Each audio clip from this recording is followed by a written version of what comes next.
As you grow your business, the more eyes you'll get, the more you need to think about your security. Let me ask you something. Are you vulnerable?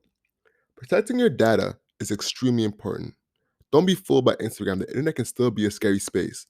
At the current moment, the dark web accounts for 5% of the total internet, and all hell can break loose without the right framework to keep your company data protected. That's why today's episode is brought to you by NordVPN. What's VPN stand for? It stands for Virtual Private Network, a service that encrypts your internet traffic and protects your online identity. With a VPN, you can securely access apps, websites, and entertainment from anywhere in the world. Picture a virtual force field around your computer. NordVPN is one of the best VPNs in the market. If you're looking for a peace of mind when you're at home on a private network, this is for you. Also, is that messaging app blocked in your region? That awesome TV show unavailable in the country you live in? Change your IP location and enjoy the internet with no borders. Y'all know the Canadian struggle. Trust me, it's real. Right now, you have an offer of up to 68% off NordVPN. Yes, 68%. Hit the link in our podcast show notes for the offer. It does expire soon, so claim it quickly. Now, let's get back into the show.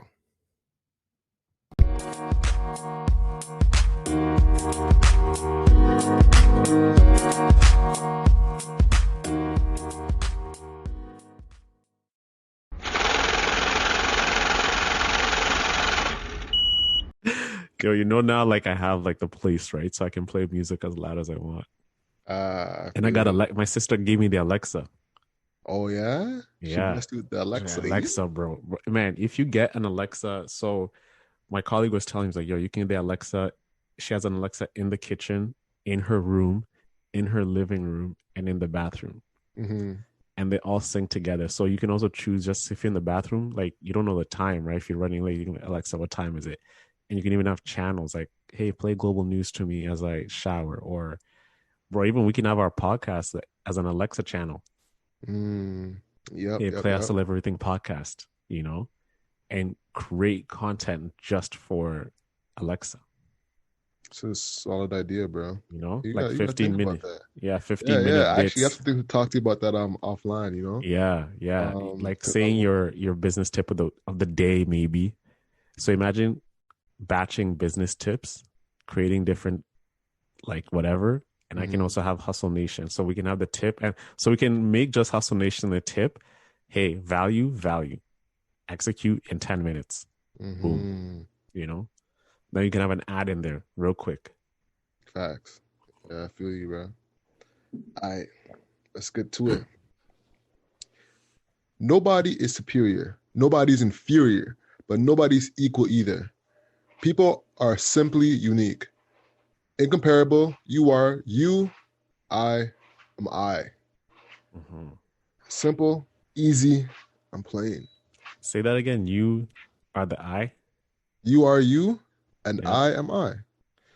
Yeah, it reminds me of I always talk about Neville Goddard now all the time because I consume a lot of his content.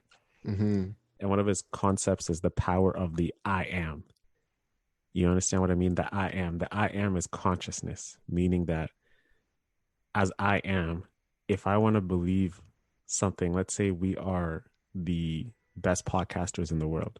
Okay. You affirm, I am the best podcaster in the world. And the fact that you're saying I am, you are that, because we live in a quantum physical world. So when you affirm that I am this, that assumption actually exists in a different quantum physical world, meaning it is reality, and it's the unseen, not seen. But the fact that you can't see it doesn't mean it doesn't exist. So even if you are saying that, you are that in a way. So essentially, bro, it's like you have to see then as now and now as then. You feel me? I mean, okay. All right. So I hear what you're saying. And I do believe in the power of affirmations. But to simply say, I am this, which makes me that, I don't know if I can 100% agree with that. Because if I just say I'm a billionaire, that doesn't make me a billionaire. but it puts the thought of I'm a billionaire in my head. I swear it can be that powerful affirmation to motivate me to become a billionaire and manifest those things in my life. But to just say I'm a billionaire, that makes me a billionaire. I don't, one plus one don't equal two. Oh, for sure. Like I know what you mean. It's the thing is life exists in consciousness, right? And as we always say, like your ends always run through the origins, meaning who you are today is from a conscious level of thoughts and ideas you had from way back, which are showing themselves as now, right? Mm-hmm. So it's like your end, who you are right now, was formed from the base of consciousness, which comes from past thinking and origins of like affirmations. And it happens like in the background, like doesn't happen as a billionaire. So the thing with life, bro, it's like it acts on like a mental the life is like a mental brain, the infinite, the universe. So when we say I am a billionaire, you can say I am and believe you're a billionaire and live in that assumption that you are a billionaire, and life will work itself to speed that reality to you right now. So we'll say I am a billionaire, but you're existing and living and existing as a billionaire, right? Like you're acting, walking, working, and doing the activities that will bring that reality to you. Maybe not today, but eventually it will come forth. And then you Mm-hmm. start noticing you're attracting the people, opportunities, certain environments that allows you to bring that reality to whatever. So for us, we can say, yo, we're the greatest podcasters and believe it. I believe it. I know you believe it. But when I'm studying Neville, there's something called five sensory data, right? Which is like your eyes, your what you see, hear, taste, feel, whatever. You can't trust that. You have to like trust the unseen, meaning like we have to see that we are that. Like we are Rogan. Rogan didn't get Rogan if he did not think he could be Rogan, right? Mm-hmm. So it starts from that origin of like believing it and sticking to that assumption because an assumption pondered long enough, it's gonna harden into fact in anything. If you ever tell a lie yourself over and over and over, it eventually becomes true. You feel me? Mentally. Mentally. But Yeah. the fact that you believe it, it's because we all exist in our own paradigms of reality. So your reality is different. Like what you see is different from what I see, but I live from what I see, and that becomes reality. But is that reality your reality or the reality of the world? That reality is my reality. Like I can, from like for example, me living where I live right now, I had to change my reality of thinking that I am this person, right? And I ignored that old conversation, which Neville calls it the old man, and I had to become the new man, which is now. And when I made that assumption, things, activities, people, opportunities brought themselves to me to make this present reality a fact. But it took a month and 2 months. It just, bro, when I decided, bro, I'm leaving this, things just changed completely. So when you make that mental switch, things just speed up to make it a present reality. Mm-hmm. You know, it's crazy, bro. It's legit crazy. And I used to think that success comes from hard work, but it's more than hard work. It's having a state of flow and believing the things you believe, you know, Mm-hmm. because it's all about flow. It's like it's flow versus force. I think before I succeeded, but I did not succeed to the degree I wanted because I was forcing it. But now, like I know life exists in a flow state. It's like you think about it, you believe and act and just let that thought go. I'm not trying to force 100K in revenue or whatever. Mm-hmm. I have to flow it.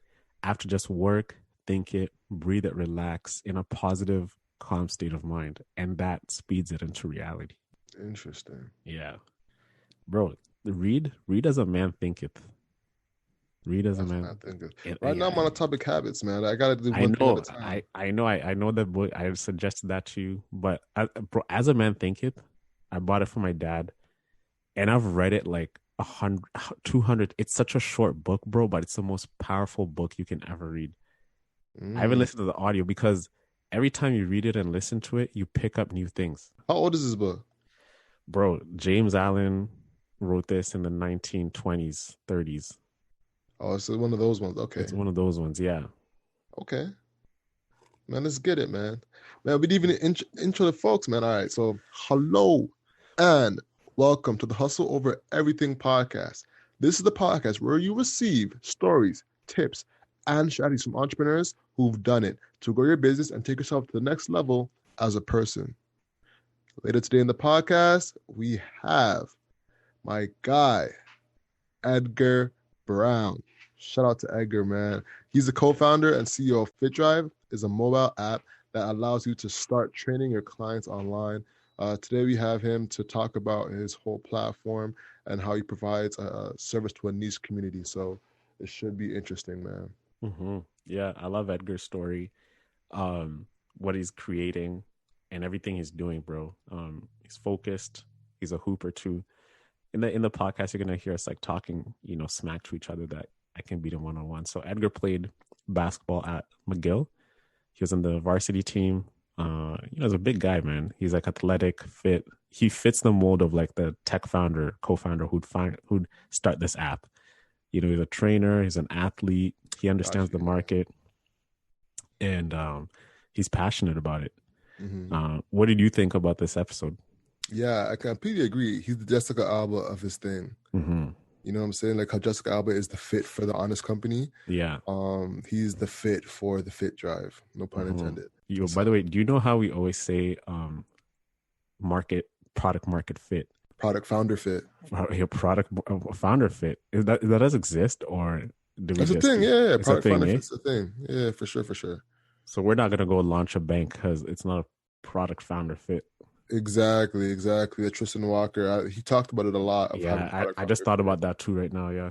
Mm-hmm. Yeah, for sure. So yeah, I think he was dope. It was good diving into his basketball takes, how he's playing against Zion, Yeah. and getting like the little background details there, So it was interesting getting his context of, building an app, because there's such a like anonymity around what it takes to really bring an app to life. Mm-hmm.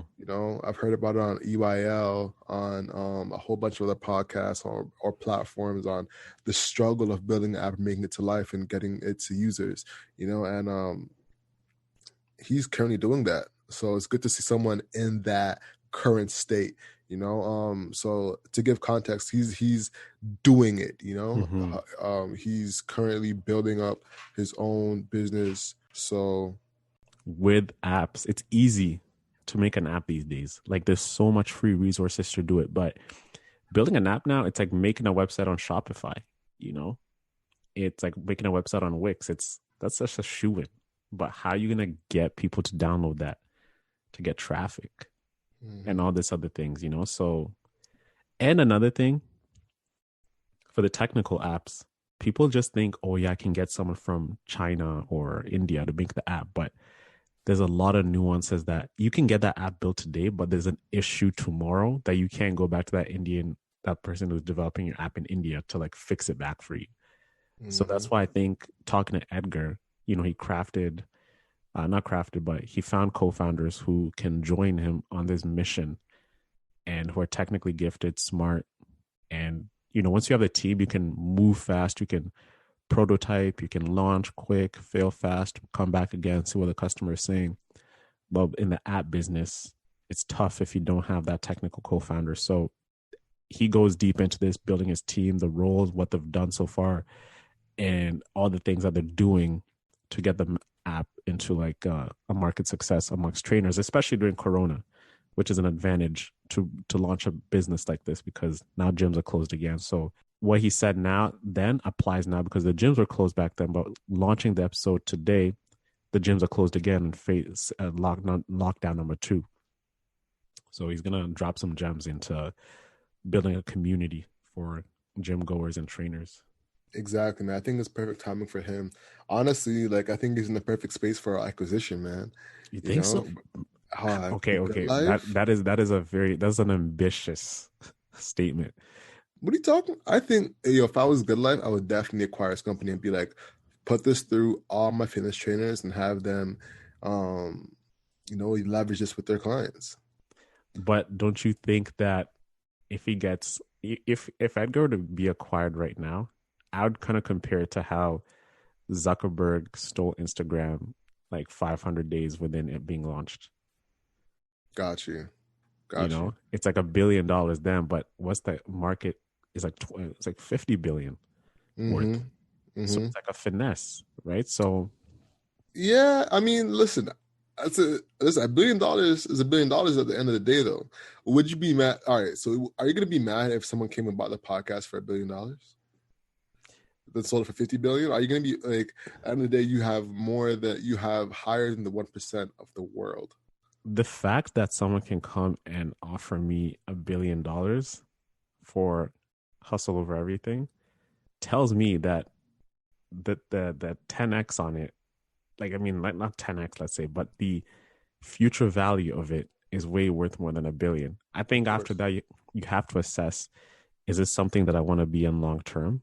Is it something that I see myself doing forever? Personally, am I still in love with the process and the project? And what's the vision, right? What's the Mm-hmm. vision at that point? And then when you ask yourself those questions, if they're all in line into what you want, then it's a tough position to sell. But a billy though, imagine getting $1 billion. You know Honestly, I think Snapchat's looking stupid right now how so? Because because he asked Zucks offered Spiegel, a was it three billion billion? dollars, and he said no. So what Facebook does, right? He says, "Listen, I'm going to this is going to be in Facebook, whether you like it or not. One, you have two options. One, I'll copy you, or two, I'll buy you, then copy you. Mm. It's those two options, really. He's done it with MSN Messenger. He's done it with what's that live streaming platform that everyone used to use? Live stream. Yeah, it used to be his live streaming platform. I forget what it's called back in the day. But Is it Periscope? Is it Periscope? Periscope, But I exactly. think Twitter bought Periscope. Yes, but he still copies Periscope. If you look at the Oh, Periscope platform, mm. he still copies them. You know what I'm saying? Snapchat features, they're in Instagram stories. You know what I'm saying? Almost all the features that's in Snapchat right now is in Instagram. They're like stepping above in like little steps, and then Instagram is just catching up. To what do you call it? TikTok is reels. Like he's literally just copying everything. If you cannot buy it, he'll copy it. You know what I'm saying? So it's like, all right. So do you want to be copied or do you want to be bought? You Mm. know? That's the kind of options he gives you. But you have to give it to Evan from Snapchat. You know, he did build a proper company though. He did, but what's Snapchat's net worth? I have to check. I can't. Let's see. What's their market value? Snapchat net worth. Snapchat net worth. Look it up, Jamie. Tell us what you think. All right. JB, can you pull that up? 4 billion. So I mean, he's added a Total equity billion. is two. So total equity is 2.2 billion, and total assets is 4 billion. You know what I'm saying? So Now, here's an article. I'm reading the headline. Snap has lost more than 20 billion in value since its IPO. My hmm, mom actually invested in Snapchat when it came out. She was so bullish on it, but she hmm. legit lost. Why do you think that is? I think my mom at the time when they were going public, she was seeing No, no, no. how. Well, Oh, why do you think this lost its value? well, I don't know. I have to check out this article. I don't use Snapchat. I don't know, but do you know why it's lost its value? I'm gonna take a wild guess. All right, go for it. Swing for the fences.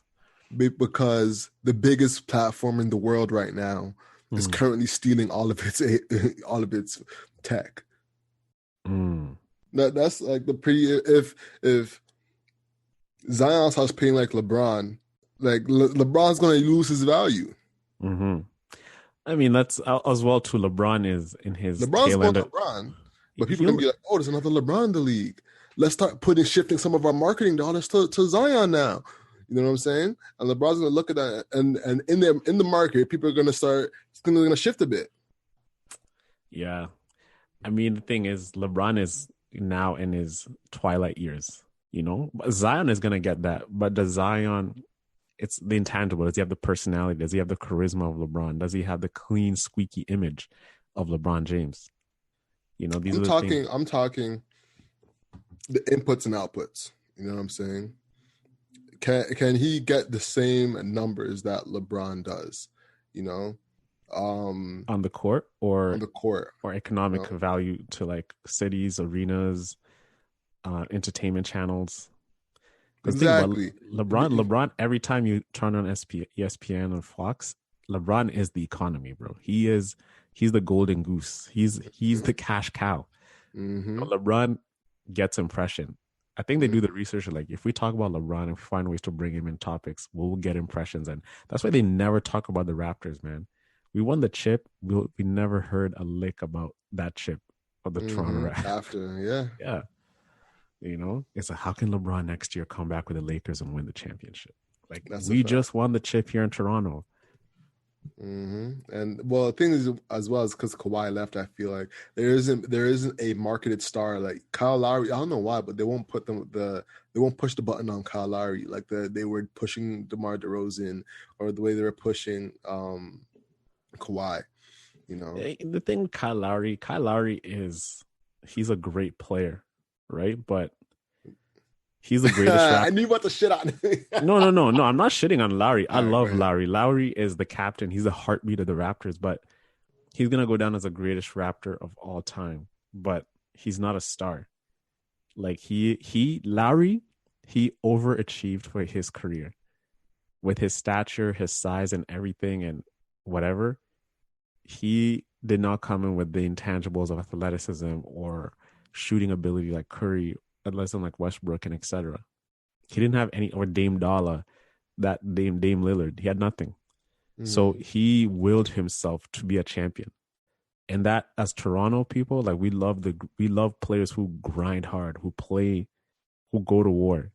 Yeah, and that's why he's a heart. He's a heart. So Larry's gonna get his jersey retired one day after the Scotia Bank. And yeah, it's gonna be a good one, man. I'll be at that game. Hopefully he doesn't retire. I think he'll come back and get his jersey retired. Yeah. But back to what we were saying though, Snapchat lost $20 billion in value, and it's because of the copying from not just Facebook now. Sorry, not just Facebook with Instagram, but Facebook as well, WhatsApp, YouTube, and LinkedIn all have stories now. They all have copies and stuff. There's always a joke going around, like, next thing you know, Excel sheets have stories. Exactly. You know what I'm saying? It's ridiculous. The thing is, bro, what is the fascination about stories? Like, I don't really... WhatsApp has stories. I see all my aunties using that. It's real time. It's real time interaction with someone else's life. So I think that's what it is, personally. There's stories on LinkedIn. People just don't know how to use it yet. Yeah, stories on LinkedIn is so cringe. They're so trash, bro. I don't even look at that tab up there. Stories on LinkedIn don't. Yeah, but that presents an opportunity to create something that engages your network. It really puts your name, especially if your name keeps popping up at the front of the stories, you're always top of mind. So if you create value on that, bro, like, you can legit, slap content out there and build thought leadership.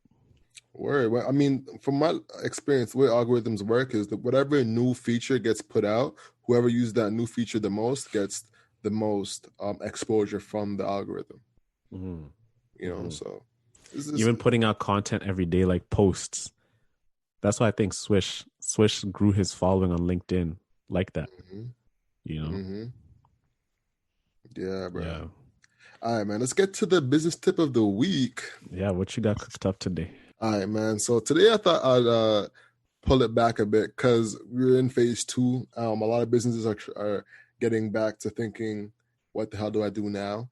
And last week we kind of freestyled on what businesses can do. And I thought, all right, how can I break this down in a more concise way? Let's get some real nitty-gritty ways of giving tangible advice for people. So I did a little research for y'all, and I came across the Harvard Business Review and got some COVID tips for people to keep on their mind when it comes to what they can do to pivot properly. So there was 3 tips that the Harvard Business Law suggested, and I want to get into them and have some examples as well. So number 1 is a pivot must align the firm with one or more of the long-term trends created or intensified by the pandemic. This includes remote work, shorter supply chains, social distancing, consumer introspection, and enhanced use of that technology. So one thing I thought interesting there was consumer introspection, and that brought me to one of my favorite brands right now, Pierre Moss. Have you heard of Pierre Moss, bro? Yeah, Curbito. Exactly. Curbito, bruv. So Pierre Moss is a brand run by a Haitian gentleman named Kirby Jean Raymond or Raymond. He's a Black designer, or just a designer out of New York City, Brooklyn, and he has an incredible line called Pierre Moss, and it's selling out during Corona. It was selling out during the early parts of Corona, and it's continuing to sell out throughout the second wave as well. What I thought was interesting about it is that what he touches on. He has a great interview on the Leaders Create Leaders channel on YouTube. Feel free to check that out. I know I sent that to you, Owen. And what he did that was very innovative but dangerous is the fact that he dialed deeper into being a Black creative in both the good ways and the bad ways, in terms of highlighting police shootings and the negative sides of being a Black man in America or a Black person in America. He got, let go from a whole bunch of stores. He lost a lot of accounts. But now with his deal with Reebok / Adidas, or I guess Reebok is to keep it centered for y'all, he's bounced back through this collaboration. So what he did is that he kind of goes deeper into what it's like to be a Black person, and having that as the focus kind of it attaches to your psyche as a person. So people are a lot more inclined to buy that versus just a streetwear brand for no reason. I want to buy that. I want to buy Spurgo. I want to buy the lines that talk to me as a human. Before it was what this looks fly. Now it's what speaks to me, what actually communicates value through my psyche. So those are some things to think about when it comes to your brand. What's the actual message behind it? Not just looking good, but what's behind the look good. Second tip is pivot must be lateral.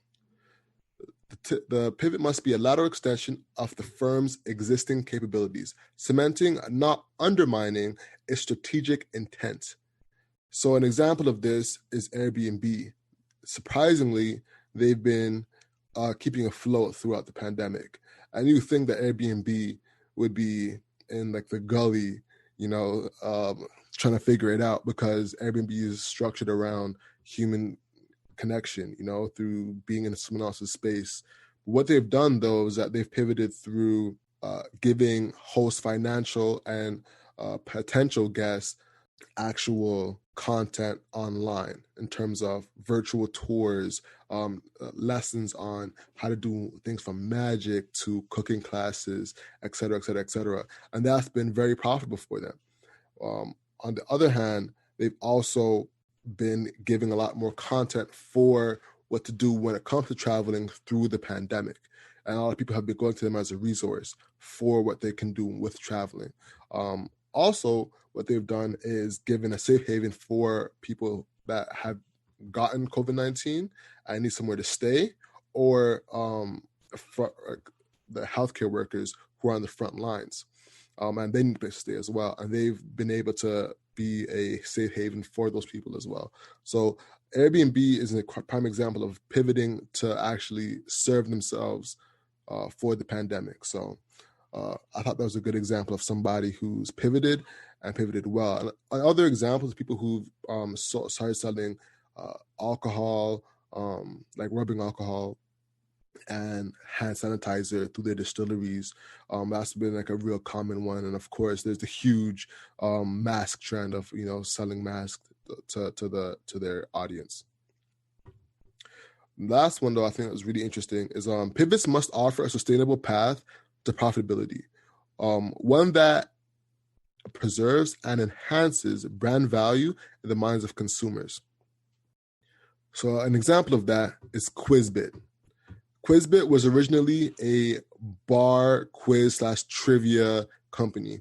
When you go to a bar and you see those kind of like casino-ish type games at the counter where you be, just like drinking and you kind of play a little game real quick, that was Quizbit. They've pivoted tremendously to offering quizzes to charities, to churches, to businesses, so people can actually get a fun interactive quiz for their team members, for people who interact with their charity, et cetera, et cetera, et cetera, even for funeral homes sometimes. So it's a really interesting way of pivoting, and it still kind of goes with their brand image of we provide quizzes, trivia, et cetera, et cetera. So one thing you could think about is how can I really provide a pivot that stays true to my brand, but still provides more service going forward, So those are some of the things that I think were extremely good tips from the Harvard Business Law Review or Harvard Business Review. Mm-hmm. And I could quickly run through some cool business pivots. Cards Against Humanity, they pivoted from their physical cards to creating a family version with a downloadable game so we can play it online. The Ellen DeGeneres game, I don't know if you heard of Heads Up. You familiar with Heads Up, bro? No. What's Heads Up? So Heads Up is like that game that used to play on the Helen Show where they put like the phone to their head. Is this charades? I don't know if you call it charades. It's similar to charades, exactly. And then they try to guess what it is and try to say it without saying the words. It's like a blend between charades and taboo. Mm-hmm. So there's that, and they'd have that through Zoom, so you can play with multiple people online. So when it comes to pivoting nowadays, some of the things that I wanted to mention is focus on delivering more value and getting people in through their internal motivations. Pierre Moss connected to the internal motivation of being a Black person in America, or just a Black person overall. Another one I didn't want to mention, I thought it was extremely cool. It's this candle company called Cord Candles. Have you heard of this company, bro? No. I actually bought candles the other day. So this one's really innovative, and I thought it was interesting. And this kind of ties back to the first tip of using new technologies or enhanced technologies. This is a candle company that has playlists to go with their candles, because of course, when you candle it, you're in your zone already. So having a place to go with that is just, chef's kiss on top, so that's genius. And I thought this was a great example of using technology to enhance the experience. And this could go with a whole bunch of things. It could go with food. Imagine you order from the Jamaican spot and they have a Jamaican playlist to go with it, or a reggae playlist to go with it. It's a real more intense event, when you're eating that food. So, yeah, that kind of wraps up the business tip of the week. Yeah, I like what you said with sorry to interrupt you, bro, but pivoting towards profitability, right? I think one of the things businesses in general, or what we've been taught in entrepreneurship, is pivoting for the sake of pivoting because a solution doesn't work.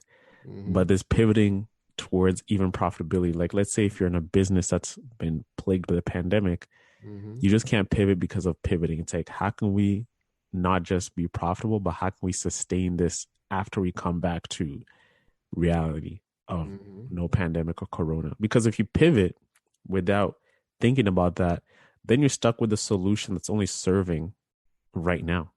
And then you come back, you try to pivot again, but it's not with the spirit of the times anymore. The world's changed. So you're going to see businesses either evolving and thriving, or they evolved just as a temporary fix. And then once it's over, they can't go back to what they were because tastes and natures of customers and customer behaviors change. So how are you going to build your business there? You Yeah. know? So it's Yeah. going to be interesting. It's going to be Yeah, I was thinking interesting. that, like with the example of the brewery, doing the alcohol and the rubbing and the hand sanitizer. It's like, all right, that's cool. But are you gonna keep doing that? I feel like, well, that was a bit of it's plugging the problem, because I felt there was a huge like shortage of hand sanitizer at the time. So, Yeah. I mean, that's kind of just an example of this, meeting the quick demand. But a lot of the businesses kind of just like completely shifted and are doing something different. Like, I don't know what's a good example of that. I don't know. I can't think of one off the top of my head. But the ones that just, are pivoting for no reason and just doing Mhm. something completely different to make money, it's going to be hard for them once Corona's done to try and get all the way back to what they regularly did. That's a fact. Yeah, man. Customers are way smarter now than ever. Mm-hmm. Like we can spot, we know brands. That's why I'm excited to talk to Mark LaFleur tomorrow because he is a big brand person and Mm-hmm. customer experience. So customer experience, personalization, people want to feel as if they're part of a family. And how a brand's going to be able to do that moving on forward, right? So it is going to be interesting. It's going to see how people adapt. But yeah, man, business is hard, right? Who would have thought some businesses are going to go out of business this year coming in? It just shows you that anything can change in a matter of seconds, So how are we planning for tomorrow? How are we planning for disaster? These are all things that, we got to talk more about. Mm-hmm. Yeah. Yeah. Shout out to Expedia. What happened with Expedia? What's the Expedia's gone bankrupt, bro. Expedia's Oh done. yeah. Now it's coming back to me. Now it's coming Expedia's back. done out here. Because they're affiliate marketing, and like, who's going to Expedia to go travel right now? No one. No one at all.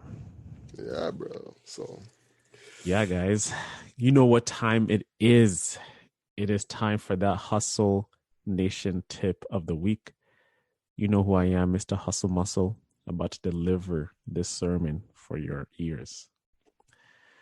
So, when we think about productivity, we always think about getting organized, which is an important fact of being productive. It's like if you can't have organization, you can't have clear thinking. And if you can't have clear thinking, you can't have seamless execution. So, one of the things that I've discovered recently is the Pomodoro technique. And I got to give a shout out to my friends, Martin, Logan, and Rodney, for inspiring me with this technique and the different productivity tools that they always allow me to discover and use. So, the Pomodoro technique, it's a time management method which was developed by Francesco Cirillo in the late 1980s. And the technique uses a timer to break down work into intervals, traditionally about 25 minutes in length, and they're separated by short breaks. So essentially, you have a timer, you press start, you work on that task for 25 minutes straight without any distractions. The timer's going to ring, you take a 5-minute break, and then you start your next task. So a Pomodoro, what it is, it's the interval of time spent working. And the goal of the technique is to reduce the impact of internal and external interruptions on focus and flow. So sometimes when you're working, you might be distracted by your iPhone. You get an Instagram notification message. Someone's liked your photo. Oh, you got a text. Oh, you got a Snapchat. Oh, you got an email. Here's Amazon telling you what's on Prime today.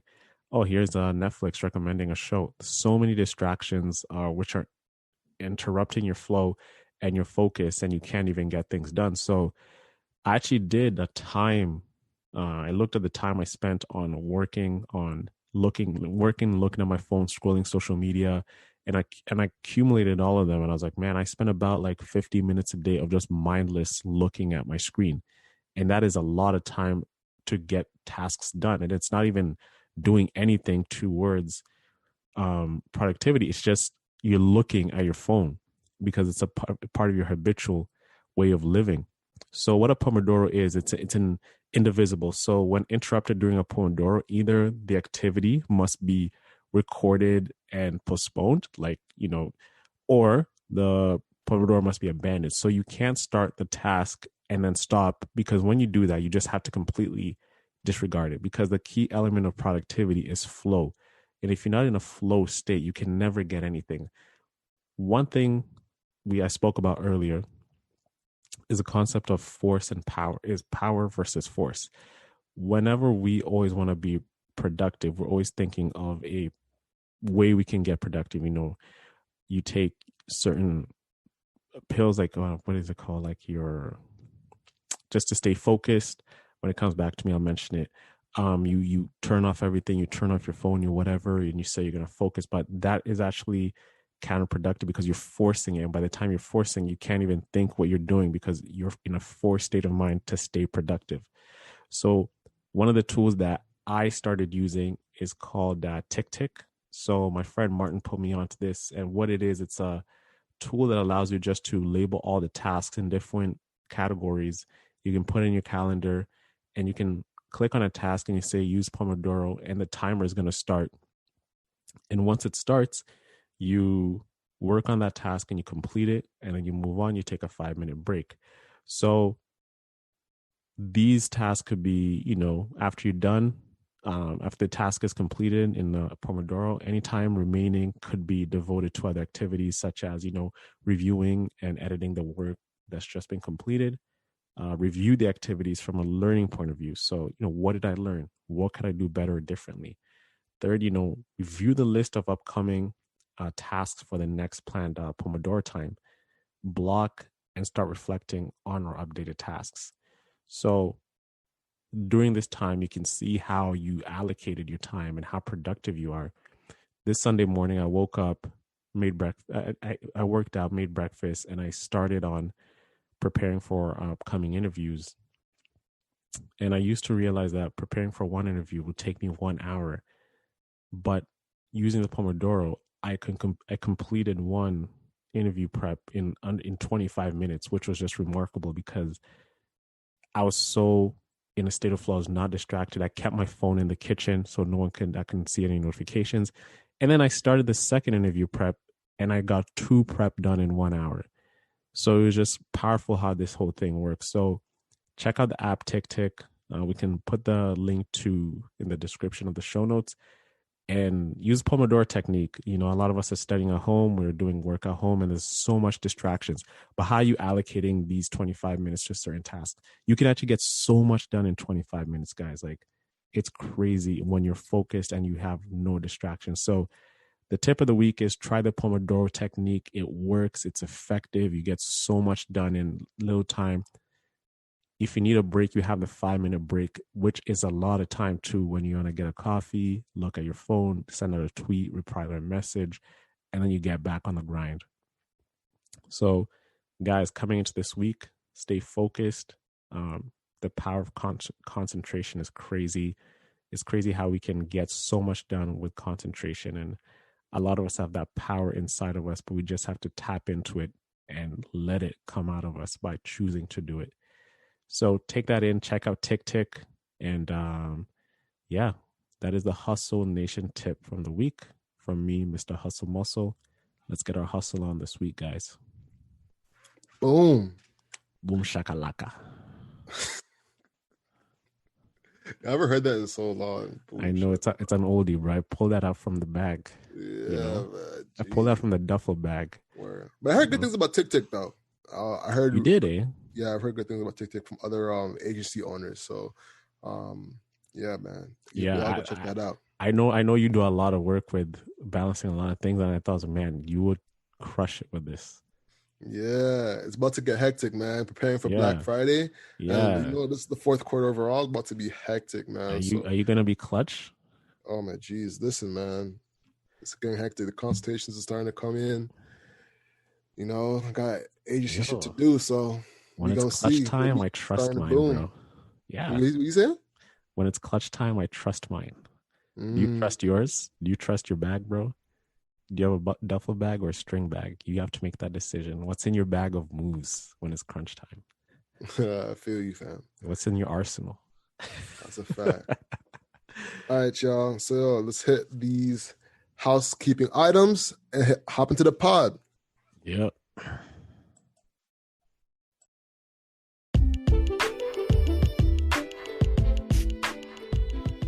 Hey guys, before we hop into the podcast, we have a few housekeeping announcements. For free to support the podcast, if you're on Apple, make sure you rate and write a review about our podcast. This makes a huge difference. On Instagram, make sure to take a screenshot and tag us in the Instagram stories. It makes a huge difference. It helps us share the podcast out and expand the community. On Twitter, we're at 24/7 Hustlers. And on Facebook, we're Hustle Over Everything. Guys, we were busting our ass, especially Owen, working on their weekly newsletter. It's called the 24/7 Hustle. It covers news in business, music, and culture, all through the lens of entrepreneurship. And for our paid options, guys, we have some great merch on the store. Check it out at hustleovereverything.co. And lastly, our Proud to Pay program is linked in the description down below. Now let's hop into the show.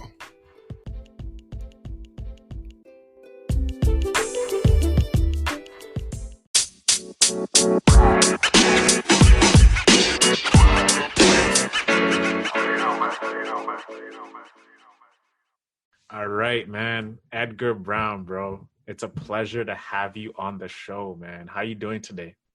I'm good, man. Thanks for having me. Oh man, it's good to have you on the show, man. I've watched you build FitDrive, and I actually saw like the development of it over time, like just kind of like hearing the word about it. A couple of people I know in the DMZ, like Leon and everything like that, and people also mentioned you before. Reading your articles on Forbes and all these other publications, man, like that's huge. Like, how did you even manage to get on Forbes? That's such a dope look.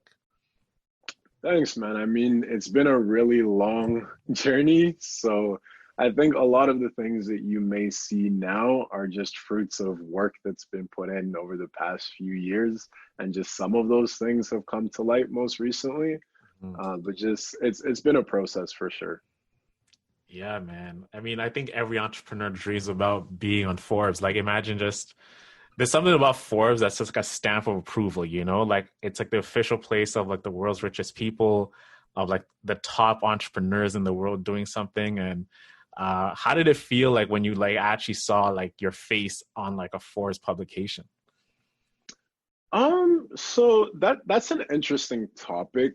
I think media within entrepreneurship is something that gets a lot of attention because Hmm. you see someone featured in one of the major publications, and then you just assume that that person is at a certain stage, Yeah. where many times that's not necessarily the case. Like a publication can reach out to you for a specific use case. Let's say, like most recently with the features around BIF, it's just the organization, they have their own stakeholders, they have their own outcomes that they're trying to achieve, and they're going to seek out people that Hmm. can fit that outcome. So let's give the example of Forbes. That came through one of my old professors actually at McGill University, who's also a Forbes leadership contributor. Hmm. And his focus is on individuals who are, I guess, excelling in certain areas. So he interviews a lot of CEOs. And so the timing for covering my entrepreneurial journey around the time that I was still at McGill just fit into the types of stories that he was already covering. And so anytime you think about media, you just want to think about who is the person actually behind the publication? What are their incentives to put out a story or to get a feature? And then how can you align what your initiatives are with their actual success in their role? Yeah, Got you. man. How did that change the business once you got featured? Did you get a lot more sales then, or did you not see as much of a result? So that's the thing again. Many people would believe that a feature in a publication drives a lot of actual business traffic. And that's true in some cases. So let's say you get featured in TechCrunch for if you're like a B2B software company, then that will drive actual adoption if you're early. For us, our business focuses on empowering trainers. So we offer a platform for them to manage their clients both in person and remotely. And so the type of audience that Forbes is catering to actually isn't our customer base. Hmm. What it has done is provide a lot of let's say, social credibility and talking to investors or advisors or warm intros, it's a lot easier to make that clear. So third party, but in terms of sales, it actually didn't drive much. And that's the case for most media that you see. It's one of those, like, if you're an entrepreneur, like, everybody wants to be featured on TechCrunch because everybody reads TechCrunch. You're on TechCrunch, it's like either you raise some money or you're being acquired. And it's like I think for tech, put aside Forbes, it's like the creme de la creme of all media coverage that you can get for your startup. So everybody fights to get on TechCrunch, and it's like the legitimate stamp of approval. Like, when you're on TechCrunch, it's like you're legit. You're like a entrepreneur on the rise. You're doing something noteworthy, and they want to cover that. So that's amazing. But let's go back a little bit, right? Let's talk about you and your journey into entrepreneurship. You went to McGill. You played on the varsity basketball team. What was it like being like a student athlete in McGill? Yeah, those are some really good times. So I'm always happy to talk about that. McGill was an amazing experience for me. So I was actually just coming off a career change. I studied health sciences in CEGEP, which, for anyone listening that doesn't know about CEGEP, in Quebec, instead of doing grade 12 and what's called grade 13, you go and do 2 years at a separate school where you can take university level classes, test them out, and then actually make a commitment to your undergrad afterwards. And while I was there, I was actually still studying health sciences because my dad's a dentist. And so I was going through that field and realized that that was not the path that I was going to go down, and that I was actually attracted to the entrepreneurial aspects of running a dental practice or running your own business. And so McGill for me was an opportunity to pursue that full time, really, and expose myself to the field of business, which is what I did, going to Des Hotels and later on doing business and computer science, but also really pushing for sport, which had played a huge role in my life, playing for the team. And so many learnings have come from sport during my times there. So you played ball, right? I mean, everybody wants to play. Did you want to go D1? What were your ambitions with basketball? Yeah, I just wanted to work hard at the end of the day. I just wanted to play as much as I could at whatever level I could.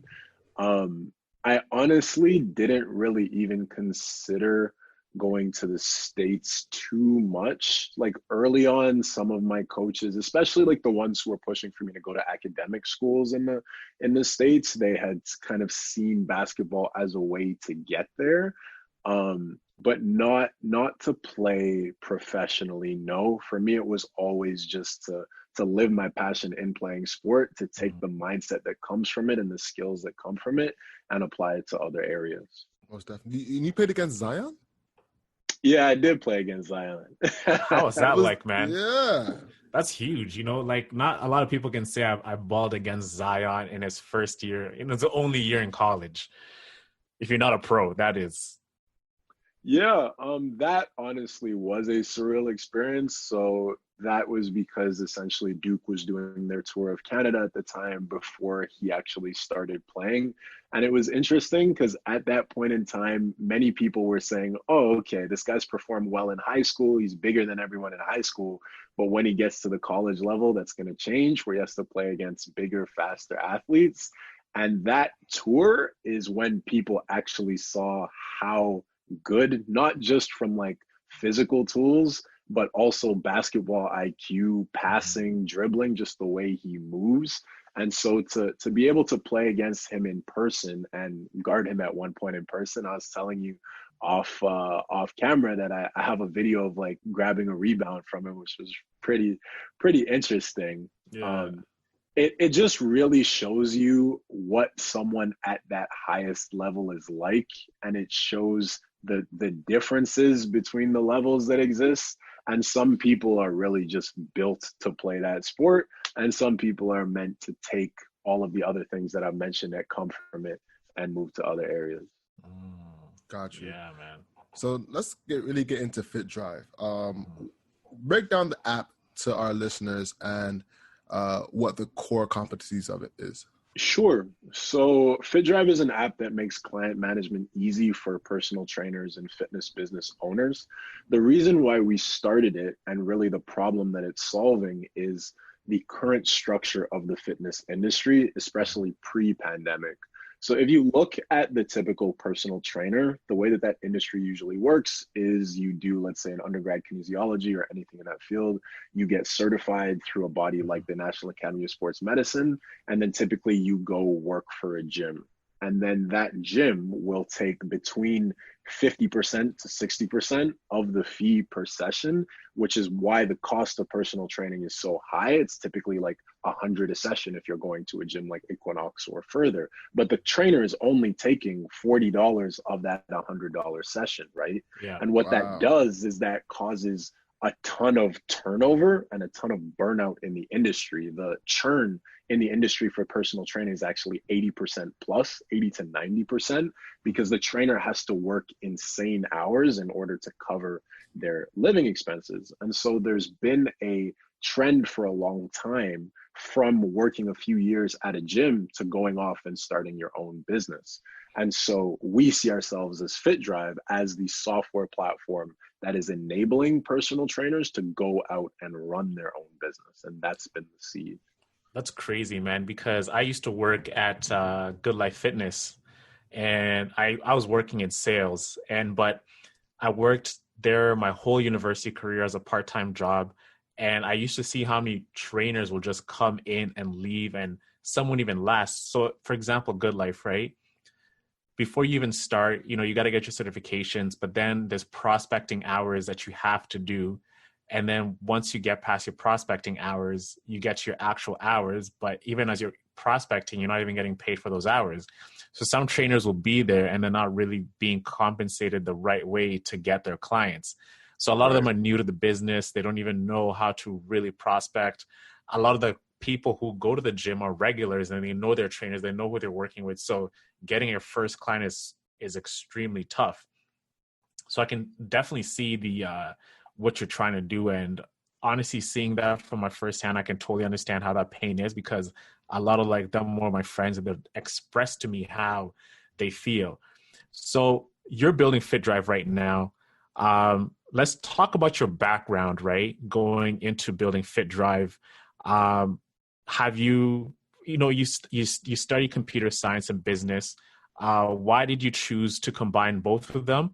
And what is your like background in fitness that you've come into this app with right now? Yeah, so let me touch on the background in fitness. So Mhm. prior to playing ball for McGill, fitness was just a huge passion of my life early on, and Mhm. it started actually when I was diagnosed with a stress fracture to my spine in high school. And that was super tough for me, as any injury is, both physically, emotionally, mentally. But that really served as the foundation for my life in terms of coming back from that and Mhm. taking the mindset that I applied from coming back from injury and taking it to other areas, Yeah. taking that short term action towards a long term goal. And so when I was thinking for ideas of starting my own business, fitness was just a natural fit. And later on, I actually got certified myself as a trainer through the National Academy of Sports Medicine. And then from the tech side, I've always just been interested in technology and finding new ways to do things, which is why I ended up minoring in computer science. And I took some business analytics classes as well, as it had just started as a concentration. And so I was actually recommended and I applied for this program at Stanford, where I was able to take a class in tech entrepreneurship. And the mindset behind that was, okay, so I know I want to start a business. I know I want it to involve technology. Let's go to the place where this is actually being done so I can learn from the best instead of kind of being limited there. And so that was about a year and a half ago. And in that tech entrepreneurship class, I was actually able to meet one of my co-founders. We had our project was based on fitness and technology, and we were working towards building an app which pivoted and eventually became FitDrive. But my co-founder Milena is her name. She was coming off 5 years of experience working in product and marketing at a few different tech startups. And one of them was also in the physiotherapy space. And so we just naturally clicked. Then she moved back to Canada and we met our last co-founder, Carter, who was doing a double major in physiology and computer science at McGill. So again, that shared passion for health and for fitness, as well as the technical background. And then we moved into the Next 36 program last summer, an early stage accelerator, and then moved into the DMZ. So that's been the full story to date. Yeah, Stanford's huge. That's like the pipeline of like all great entrepreneurs, you know. I think Snapchat's founder, I think went there, I believe. Yep, Evan Spiegel. Evan Spiegel went there. A lot of like great entrepreneurs come from like that Stanford, like Ivy League background. How was it like being in that environment and, you know, absorbing all this knowledge from, you know, a great like school, business school, and being around like California, like the whole Silicon Valley scene? How's that for you coming in there as a first time entrepreneur? Yeah, honestly, that was huge for me. So I would say that was one of the biggest turning points in my life, going from just having an idea and being passionate about it to understanding that you can actually make something happen if you apply yourself and if you put yourself around the right people. And so coming from Canada, which typically, especially Montreal, which typically has a more conservative mindset when it comes to things like this, Stanford or Silicon Valley as a whole is the opposite. So they have a culture around failure and a culture around giving first, that if you are an aspiring entrepreneur, you have an idea, you're looking to get feedback, you're looking to connect with anyone, people will gladly introduce you to whoever they can to help you get off the ground, because that's just ingrained into the culture. And at the same time, they force you to think bigger, because one thing that they really say at Next, that's actually the reason why Next exists, is the difference between the GDP per capita of the US versus Canada, and why there's a big gap between that. And they say that the difference between that is because of the amount of unicorn companies that are being founded in the States versus Canada, even though we're right next to each other. And the reason behind that is not that the US has more talent than Canada. It's really just that if you take an equivalent student at a school like Stanford versus a school like McGill, the McGill or the U of T student or the Ryerson student, for example, will most likely say, if you have, let's say, a talented technical student, they'll say, oh, I want to work for Google, or I want to work for Shopify, or I want to work for Amazon. Whereas the American student will say, I want to start the next Google, I want to start the next Amazon, because they're surrounded by people who have done these sorts of things before. Whereas Canada, we've been limited in that to date. And so being in that environment at the age I was at the stage in terms of looking for something to get started, that was the foundation for my own mindset shifting. And I've been able to run with that going forward. I think one thing we touched on that was interesting was the culture of failure. You know, we don't really touch on that as much. You know, it's usually the culture of going for it, but we never really talk about the culture of being able to fail and bounce back. I think that's one thing Americans really embrace, whereas I'm not sure if that is as embraced in Canada. You know, it's kind of embraced to go, if you fail, go get a job. You know, it's not really ingrained in you to fail and try again. You know, so that's a really interesting point you made. Well, also, when it comes to those like unicorn companies, usually those are founded by someone who's second time or third time founder, where those ventures may or may not have worked before. Because at the beginning, it really is just you're learning how to start things, like learning how to hire, how to write code, how to ship product, how to market, all of these things that you can then take those learnings and apply it to the next venture. And you're just so much further ahead than if you were starting off from scratch. And that is the mindset there. Okay, this doesn't work, then let me move to the next thing, as well as the typical model for VC in general. So VC, like, I think it's like 1%, if you look at their investments, will end up making up like the vast majority of the return. And so they actually expect most of these companies to fail because those are the standards in the industry. But that's just not something that's generally adopted in Canada. Yeah, man. That's so true. Like even like the VCs, I read like one time a quote from a VC from Sequoia Capital up in and they're like saying, you know, we invest in like 20 startups and we know at least like 18 of them are gonna flop. One might IPO and one might return. And then the one that IPOs gets them like six, seven, $800 million in return because they end up like performing well over like a certain number of years. So Yep. that is big. Going into, you know, back to FitDrive, right? So you got the idea, you, Carter, Milena, y'all come back to Toronto. What was like what was the hypothesis you guys had coming into build like with FitDrive, right? You had the idea. How did you go on about executing it and proving your hypothesis was right and proving yourself like trainers do need this platform more than anything? Yeah, so it's definitely taken a while. And again, with that same culture of failure, Mm-hmm. any entrepreneur will tell you that the first version of the product that they build will not be the same product that they actually end up moving forward with. So Mm-hmm. the just the concept of the lean startup by Eric Ries, you want to put out an MVP, a minimum viable product, you want to test it out with real users, get real feedback, and then iterate and move forward.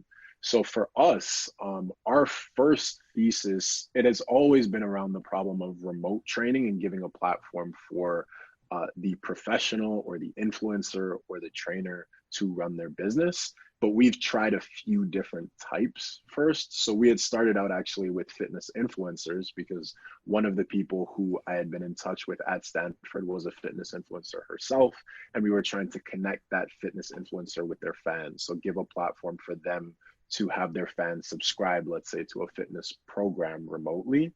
And what we learned from that was that the engagement at the end of the day on some of these fitness influencer subscription platforms isn't as high as you might think, even though they have a certain amount of followers. Usually, the influencer model, I used to intern at an influencer management company, so I was in the space for a little bit, but it works because the end user is willing to take an action. So let's say they're willing to buy merch or they're willing to get this protein powder, or especially beauty and fashion is where it works the best. They're willing to buy the makeup or whatever the piece of clothing is. Whereas fitness is different because the end user doesn't necessarily want to work out. They know that they need to, but they won't necessarily do it unless they're working directly with the person. And so when it comes to those types of platforms, you end up having issues in terms of retention and churn. So after launching that first version, we had actually moved to a different version of the app. At that point in time, it was called FYT. And that was a platform where a user could perform a streamed class from that trainer, some more like on-demand fitness videos that were pre-recorded, because our thesis was that this would be more dynamic. And that worked for a little bit. So we had about 300 users on that version of the app, and that we had a little bit of traction with. But again, the fact that it was not a direct relationship, that it was essentially dependent on the end user to interact with software as opposed to connecting directly with the trainer, was still an issue in terms of repeated usage, and understanding that their alternative was just to go on YouTube and stream the same video on YouTube. And so making those conclusions, our next step was, okay, now we know that when it comes to fitness, the biggest thing is the relationship between the trainer and the client. And that software can only come in to help that in terms of automating tasks or in terms of making that easier. But at the end of the day, it comes down to the relationship. So when we moved into the DMZ, we went back to square one and realized, okay, we're going to go through this map. What are the actions that a trainer working with a client would have to take, regardless of whether they're using software or not? And then how can we automate those or provide a 10x solution to the trainer to work with their clients, which is where we get to today. Interesting. And you actually became a fitness trainer as well, right? To test the product out? Exactly. So that's the other thing. When you're building out any product, honestly, but especially when it comes to tech, you really want to make sure that you're solving a problem for yourself. Otherwise, you'll end up having difficulty seeing the differences between whether your product is actually solving a problem or not. But at least if you are the user, you can say, okay, this works for me. Now let me find 10 people that are like me or 50 people that are like me and just move forward from there. And so that's definitely a lesson. We were talking about failure earlier. If you were to start a venture in future, I would always do something with a problem I had already experienced. And getting certified as a trainer honestly made things a lot more clear in terms of actually using this to work with my own clients and understanding how much easier that would make my life specifically. And if it's helping me program for my clients and manage relationships, then it will definitely help other people. Yeah, man. Like if you don't have that passion for what you're doing, it's so hard to have that stamina to keep going when things get hard. And I remember one example for me is like when I had started an e-commerce store. It was Alex. Remember, I was running Living Crate at the time. Mm-hmm. Like it was such a dope idea, like dope e-commerce. You know, we're selling everything, but I was just not passionate about like the home and living space as I thought like it's easy to sell the essentials. Like this is something people need. So of course you experience burnout faster and your business isn't going to really survive because you're not really passionate and excited to go hard at it every day because you don't really understand the customer you're serving. So you're just kind of like running on a hamster wheel, essentially.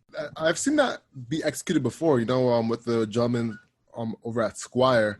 I know they became barbers just so they could experience the barbershop life and see how they could properly fit their app around the barbershop experience. So kudos to you for doing that, man. That's actually really interesting. So I was doing office hours with Michael Siebel from Y Combinator. Oh, no way, man. At one of the schools. Yeah. And he referenced us to Squire as a story to kind of map our own entrepreneurial journey after. So it's funny you mentioned that.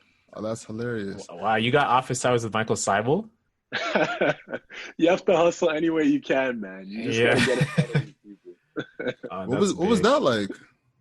So he offers office hours, or YC offers, so Y Combinator for anyone that doesn't know, it's one of the best startup accelerators in the world. So Michael Siebel, who's the former co-founder at Twitch, he's one of the he's the CEO now. He was one of the partners, now he's the CEO. And so they go around doing office hours at a bunch of the universities, especially in the States. Back to the question about Canada versus the US. So he was doing them at MIT. And my brother happens to be there right now. And so he was able to forward me the Zoom link. And then I just participated as an MIT student. Mm-hmm. Then they opened up extra office hours to sign up afterwards, which I was able to get in. So you really just have to find, you gotta find finesse. a way. What a finesse. Yeah. That was a fire finesse, Yeah, and then when you do, make sure that you actually make yourself known, that you're there and ask a pertinent question that he can give a direct answer to.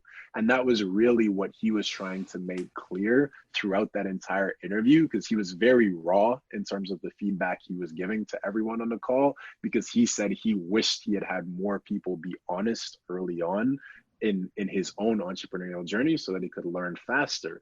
And at the end of the day, for him, the biggest things are like having a team that can execute and then launching as quickly as possible so you can get real data around what you're doing, back to the lean startup, as well as really understanding the problem that you're solving because you've experienced it yourself. And those are lessons that carry to any entrepreneurial field. That's big. Is there anything else that you learned before we move on from this? I learn from him in every conversation. He's definitely someone that I look up to in terms of what he's doing. But those I would say are key, and then just focus as well. So he also teaches at YC Startup School, and he has, I believe it's a talk on product and on metrics and just understanding, like, you can be spending time on anything, like let's say as an entrepreneur, but understanding what is the key metric that's important to your business and what efforts are you doing on a 2-week cycle, whether it's development, building out features, or talking to as many users as you can. But how are you spending your time and how is that actually driving the success of the business instead of doing all the other like multitude of things that you could seem like work, but are actually wasting your time. But there are tons of lessons I could go on. Got you. So what's the business model of my FitDrive? Yep. So right now, the way that it works is the trainer pays us for access to the platform. Their clients get access to it at no cost. So a monthly subscription model, depending on the amount of clients they're training. We're currently working on adding payment processing as well. So that'll be out next month, which means that the trainer will be able to bill the client for their services. And the biggest thing here is that the trainer can bill a monthly subscription. So back to your point earlier about the model of training, there's a lot of work that goes into it that usually the trainer does not factor into their price because they're only charging per session, they're charging per hour. Whereas what you can do by using software and just structuring the offering that you're giving is saying, okay, I'm going to give you as a client X amount of sessions per month. These could be either in person or they could be live over Zoom or over FaceTime, whatever the case is. I can also send you programs now through our app. You can build programs, you can upload and edit exercise videos, and you can send that program over to your client. So that means they don't always have to be with you to perform a session. And then you can also factor in things like consultation calls or nutrition coaching or whatever those added value services are, and then bill that on a monthly basis. And that allows your income to be more sustainable as a trainer so that you can actually scale beyond the 9-to-5 grind of just fitting as many hours in as you can per day.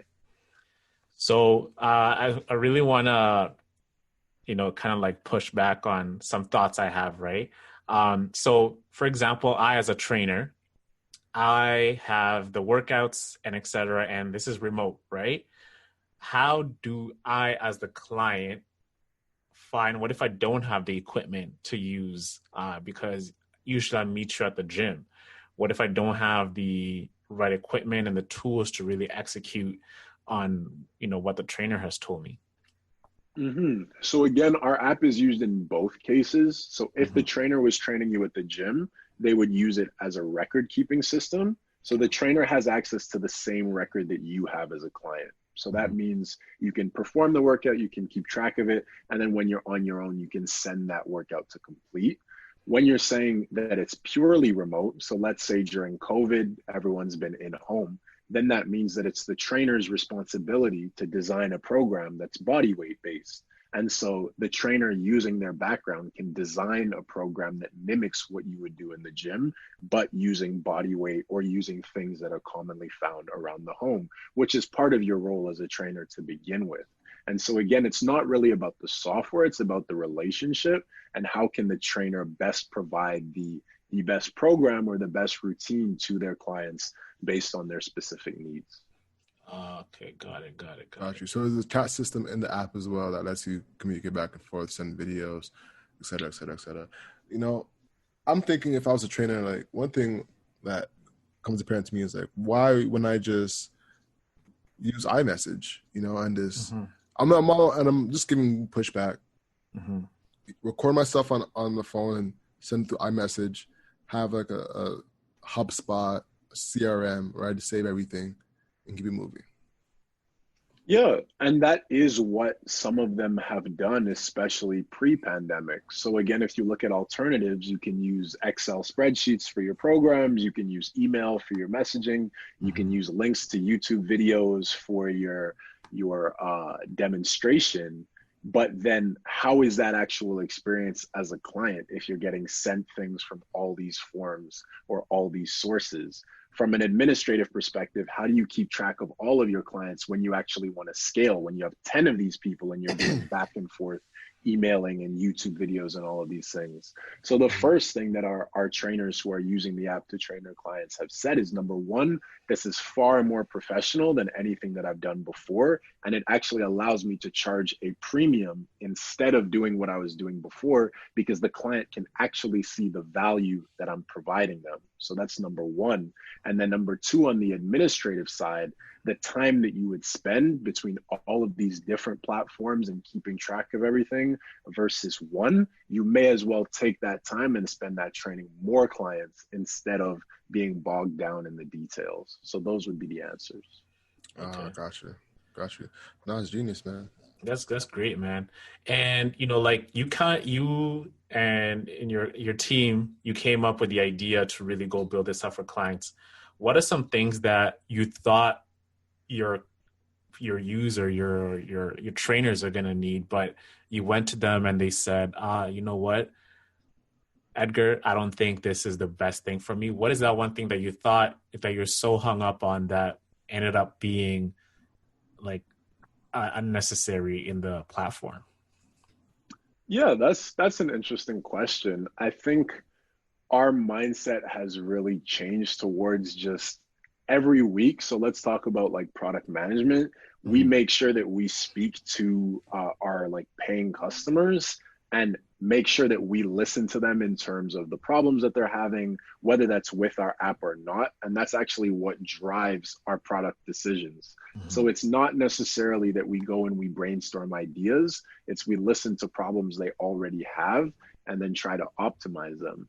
So one of those, for example, would be like, let's say the whole Zoom movement. So one thing that we easily could have done is gone down the path of let's build the best live training software that exists as a Zoom alternative. And then we turn around to our users and we say, okay, like, would this be something that's interesting? And they say, no, in fact, I actually like using like Instagram live chat to actually host the session because that's more consistent. And if you guys did Zoom, it would honestly be very similar. So you may as well just use what you're good at, like focus on the professional side and the administrative tasks. And then if you have to integrate with any of those, sure, do that down the line. But understanding what features are actually driving value and what value they're driving for your users, that allows you to save a lot of time in terms of, let's say, product development. That's big. That's big. A lot of people think that, hey, I'm just going to create the new version of that when Instagram already has that, Right. That's a fact. So one thing you're doing is, you're serving a community with your app. How are you fostering new relationships with them to educate them about it?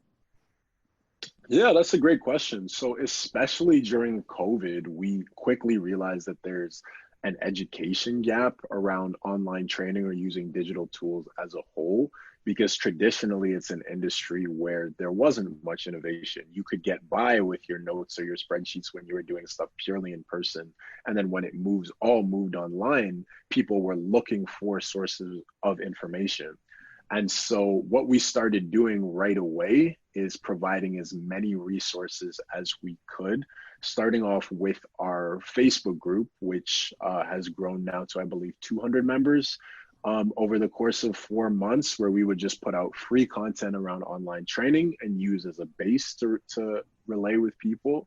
Then we created a full online training guide. So it's step-by-step, everything from finding your first clients to pricing to using tools, including our software and beyond, to run their business. We created that. That's available for free on our website if you register for our email list.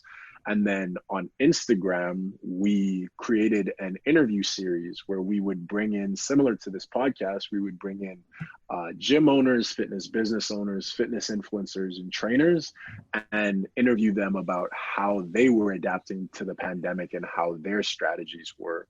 So really just building community organically and trying to be as helpful as possible to the people who are navigating these issues. On how many customers have you acquired, if you don't mind sharing? Downloads were 150 plus right now in 4 months. That's not too bad, man. And are you paying to acquire customers, or are you just like still in the organic phase? Still organic. So only organic to date. Again, we're very focused right now on just improving the product, listening to our early users, and really focusing on building that core user base. Paid acquisition is something that really only comes later down the line, which back to those questions around like failure and what you should do after having learned something else. Yeah. Many people will say, just when you're trying to reach product market fit, focus on product market fit.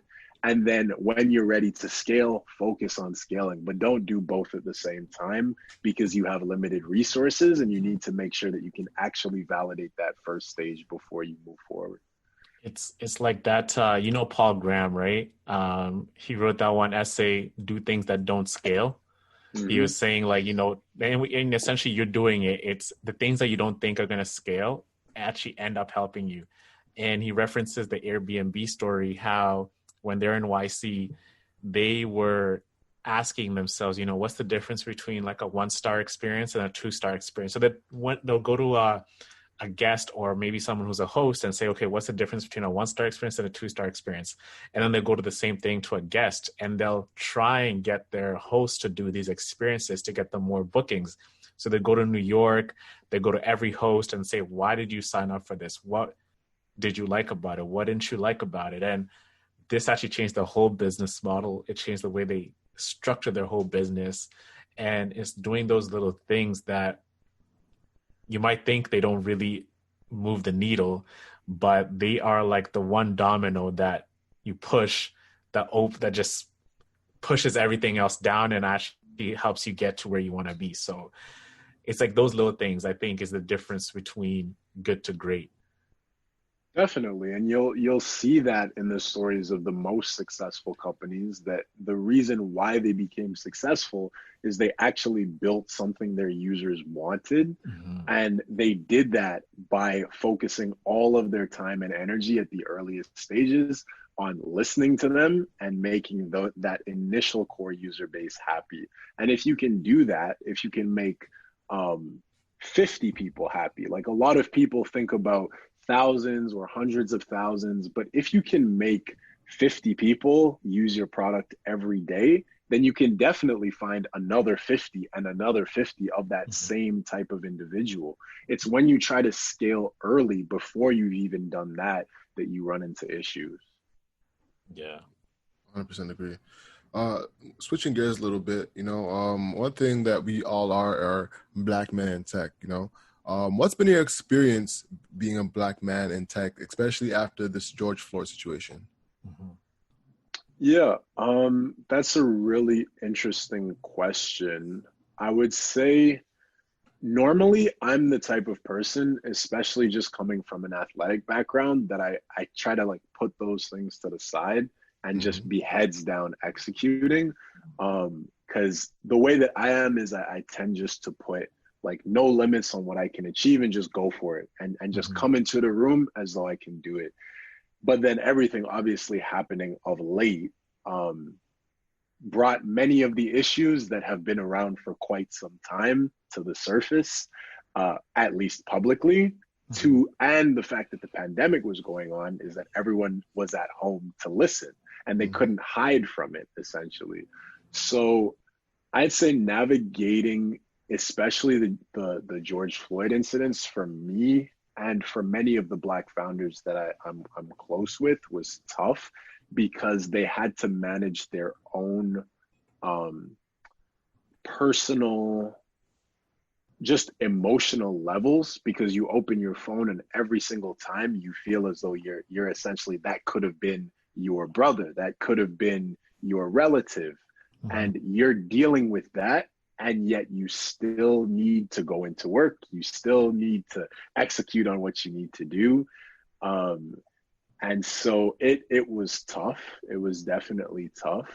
And what I did to kind of mediate that is two things, actually. So thankfully, again, we're a part of the Black Innovation Fellowship program at the DMZ, which is a group of 8 to 10 startups or co-founders of startups that are working towards building technology-driven ventures. And so we have, one of the things that we have is this Founders Anonymous, where we go and discuss just anything that we need to talk about in terms of shared experiences. And on that day, we were just able to vent to each other about everything that was going on and kind of get through that together. And then I did the same thing with a group of my friends who are also related to the field, like black individuals in business, whether it's finance, consulting, or tech. They're in that as well. And so we were able to share what we were going through together, get through that as a group, and then go back out and do what we needed to do. Yeah, man. We did a podcast called Being Black in America. It's like a 2-hour podcast where, for the first time ever in these type of situations, of course you've had other shootings like, Philando Castile, Eric Garner, Michael Brown, but I don't know, for this one, man, it really hit different. I remember like even just trying to work, it was so hard. I mean, I was sitting on my table, my desk. I couldn't concentrate just because it was so painful. Like I don't know what it was. I think it was like a mixture of the pandemic and also nothing was happening. There's no distractions, there's no sports, there's nothing to really give you an escape. So you really have to deal with it right then and there. But that was like one of the worst thing I've ever witnessed in my life. I mean, that was a murder more than anything. Like that was like a public lynching, like a modern day lynching, I would say. So yeah, man. And speaking about Biff, how is it like being in a group with other like Black founders who are building a technology driven business? Yeah, just to touch on your earlier point about how things like how gruesome of an event that Yeah, was. The craziest part is that it's not the first time that that's happened, and it's not the second time that that's happened. That happens often. It's just the first time that it was put on a public stage in exactly. that light. Um, and the fact that it was so gruesome at the end of the day, it just forced there to be, you couldn't say, oh, he meant to be doing something like this. Like there wasn't even a question. And so that's what spurred the action that we've seen with the protests and with the initiatives that are now coming out. And honestly, because of that, sadly enough, we're going to see change at the end of the day. And we've already started to see it. So let's say the Black Innovation Fellowship. So around the same time, they actually launched a $1 million funding goal to expand the program and to give access to more Black entrepreneurs so that they can also get access to the DMZ and the different supports that we have. And within a week, they achieved 400K of that $1 million goal from other entrepreneurs who wanted now to support the cause, whereas before maybe that may have been difficult. And actually, in the past week, we just got essentially the program just got another 250K from the city of Toronto because people are now listening. And if you can have an initiative that, and here's the biggest thing, the initiative has to already exist. So if you can have leadership in initiatives that can actually support Black entrepreneurs or Black professionals in general, right now, those are getting a ton of attention as they've never seen before. And you can really leverage that momentum going forward. Whereas in the past, you may not have had the same impact or same experiences. Without a doubt, man. Without a doubt. Man, shoot. Actually, I was gonna touch on something about basketball, but I was like, I don't even want to go there. You know what I'm Yeah, saying? man. Just even bringing this up, man, it has me thinking again, like, Rod, like that actually happened. Yeah. Um, What I was gonna ask actually was about Kyrie and LeBron. Because not in basketball terms, but in terms of their efforts, I guess, right? efforts, Yeah. exactly. Kyrie didn't wanted to sit down and not play, whereas LeBron was ready to get back in the gym and get back on the court. I'm curious, what was your opinion on that? Yeah, that's interesting. I think, again, in these situations, everyone has their own way of making a statement or of going about adapting to what's going on. And so many of the larger companies, they came out and made statements. And many of the Black individuals, some of them would make a statement. So like Tristan Walker had moved on to the boards of some pretty high level companies. I think Foot Locker was actually one of them. Mm-hmm. And then you have That's Shake people, Shack, right? yeah, Shake Shack as well. Yeah. Both Shake of them, Shack yeah. as well. Mm-hmm. But sometimes, and this is something that we had talked about in our conversations in the Black Innovation Fellowship, is that sometimes just going out and doing your work successfully is a statement in itself as a Black individual. So let's say, for example, LeBron, or let's say a Black CEO of a tech company, for them to stop working to make a statement versus for them to go out and be a successful CEO, which one of those is actually more impactful? It's a question, and it's a personal answer. And so for Kyrie and LeBron, I just think it's really what each one of them is most comfortable with. I wouldn't say that I go either way on that issue. Gotcha. Yeah, man. I also want to say this, Edgar, right? Like, for example, Tristan Walker, he can go out and do his job. He's been doing his job. But then there's also a bunch of other Black professionals who've been doing their job for decades, right? Top professionals, people who are qualified to be CEOs and executives, and they need to have a seat in a C-level position or on a board or one of those high-level positions, but they never get the recognition. So now you have people taking notice, right? So this is also just to, like, kind of challenge what you're saying, right? Don't you feel like if, let's say, they were to just, I want to go out there and do the best thing I could do, it's also going to, like, not really force the white populace's hand. Like, okay, like, they're just going to keep working. They're not really going to ruffle the feathers. If they're doing that, we get to keep our seat at the table as the C-levels and the board, when you can actually come and say, hey, no, listen, we actually are tired of this. We've been overqualified. We've been looked over. People who are less qualified than us are getting these positions. What do you say about that, right? Like, because people have been doing their job, but then if they don't make a stand, they're just going to keep being in the back seat. Yeah, that's an interesting point. I think at the same time, though, so let's talk about an initiative like the Black North Initiative from West Hall. Yeah. Yeah, so that was an effort to get a certain percentage of the workforce for these companies. So the CEOs actually making commitments to hiring or maintaining Black individuals, both like hiring within their companies, but also within executive positions. So when they're making those decisions, who do you think they're going to go to? They're going to go to the person who's been executing on their job.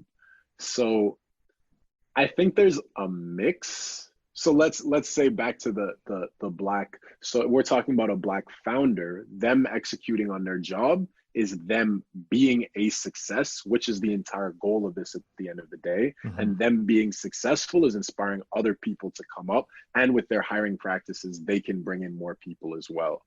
If you're within a company, yes, you can advocate for sure. So not saying anything against people advocating, but if you excel in your position and you propose initiatives, given what's going on right now, you can get people behind you and you can get more recognition than, let's say, previously. And you can use that to then fuel advocating for others. So I really think it just depends on the individual and their comfort level, because you never know what people are dealing with internally, and making a stand in their own way, but not setting a standard for how someone else should act.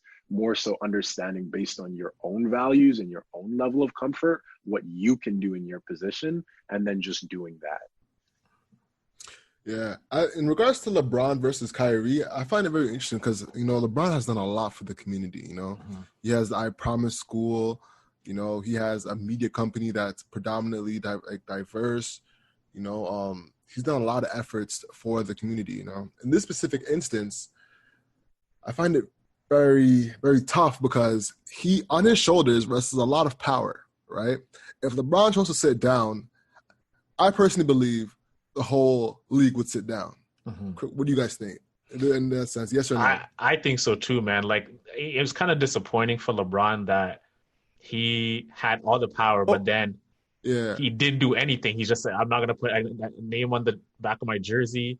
I'm not going to sit up, because take it in. Even though there's Black Lives Matter on the court right now and all the thing and everything, if they stopped the league, they'd have legit arrested Breonna Taylor's not arrested them, but like it would have been more of like There would have been more pressure. pressure. Exactly. Got you. But so going back to what I was saying, a lot of industries depend on the NBA. You know what I'm saying?